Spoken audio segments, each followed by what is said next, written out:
Hello everybody, welcome to the channel. Today I'm going to talk about equivalent exposures. And what equivalent exposures are is using different camera settings but still letting the same amount of light hit the sensor. A light that we have established to be our proper exposure. So the first thing we want to do is we want to set up our camera to get a proper exposure. Now right now I have the camera set up where it's in aperture priority. I got it at f3.5. And we'll just take a picture here, and it's on auto ISO, so it went to ISO 200 and 1/250th of a second. So that picture was okay, you know, that's fine, but I want to have some time to be able to change the picture around. I want to be able to make it look different, and in this particular case I want to get more depth of field while still keeping the same exposure. So first thing I'm going to do is go to manual, so I'm going to set my camera on over to manual here, and I'm going to press OK to let that come back. Now on manual I control the shutter speed, the aperture, and the ISO, and I'm just going to move this ISO so I can control it there. So on the back of the camera here we have our shutter speed, we have our f-stop, and we also have, you know, exposure compensation, and right now we're looking at 1/3 overexposed at ISO 100.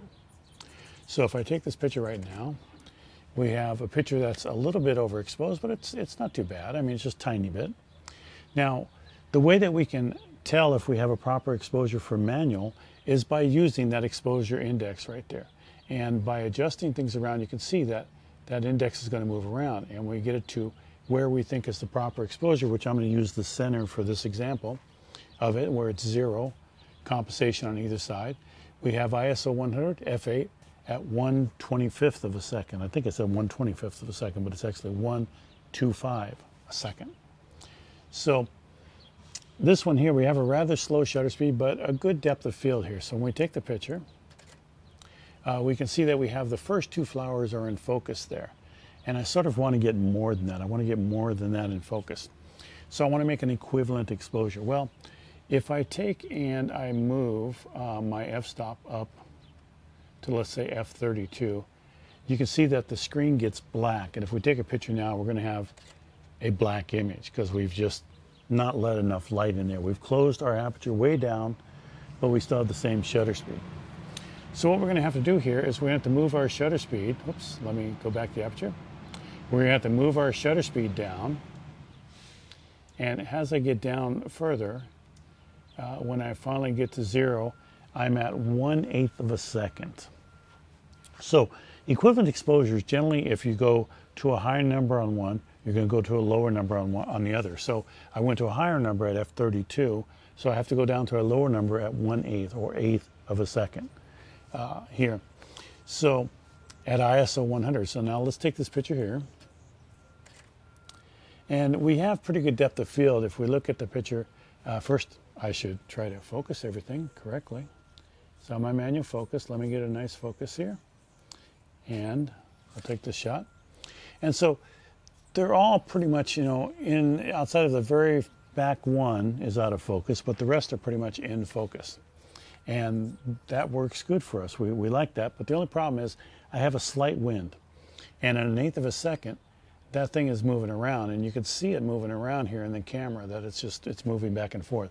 So I want to prevent that from happening. So I want to use a higher shutter speed so that I can freeze the action. The only problem is when I start moving my shutter speed up here, you see that I run into the same problem. At f32, I'm losing light here by moving my shutter speed up. So the other way that we can compensate is that both the aperture and the shutter use 1-stop increments. Yours might be set up to 1/3 of a stop, but we're just going to talk about 1-stop increments. So when I move everything up 1-stop increment here, I need to move something down 1-stop increment. Or I need to increase the sensitivity of my sensor. And the way we do that is with ISO or ISO. And right now it's set at ISO 100. So if I take and I move that and I start moving that up, I'm going to start bringing that picture back in here, and we can see that at 8,000ths of a second, at 1/100th, I have a proper exposure, the same exposure that I had before. So let's take a picture with that. And we see that this is pretty close to the first one that we took a picture of, but now we have a little faster shutter speed that's going to prevent any movement in that picture so that those things are sharp. Now, if I want to get a faster shutter speed, let's say I go up to 2/50th. I've basically decreased my light by 1 stop into the camera, so I can do one of two things. I can move my f-stop down by 1 stop at f/22, and now I have the same exposure at ISO 8000, and I can take that picture. Now, I don't think there's going to be much difference between f/22 and f/32, so that would probably be just fine to do that. And I'm at 1/250th of a second with this on the tripod. Most likely, nothing is going to move here. So I'm pretty happy with that picture.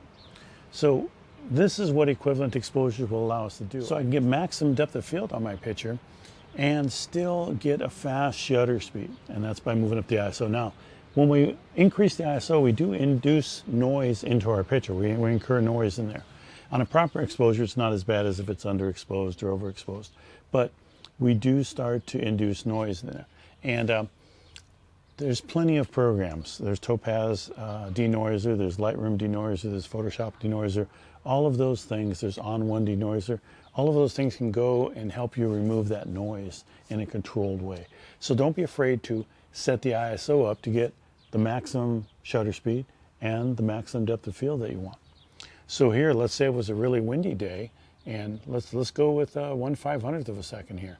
And you can see by my exposure index that we've dropped down another stop. So I'm going to put my ISO on up to 16,000 now, and we'll take a picture there. And you see that that picture has about the same amount of light. I mean, there's going to be some differences as we increase time and shutter and all that, but relatively, the same amount of light, the same exposure. When we look at them later on in Lightroom, we're going to see that we have the same exposure in all those. So equivalent exposures help us be creative. Now, if let's say I had quite a bit of wind and I wanted to make those things look like they're blowing in the wind, I could put my shutter speed way down and create movement in there. If I'm photographing a race car going by or something like that, I want to incur movement. That's, again, what I can do. I can lower my shutter speed, and then in that case, you'd raise your f-stop if you're not worried about the ISO. So this is showing you manually how these three things work together: the ISO, the shutter speed, and the aperture, to make an equivalent exposure, or the same amount of light hitting the sensor that you figure would be a proper exposure. So that's how you do that. Hopefully you enjoyed that.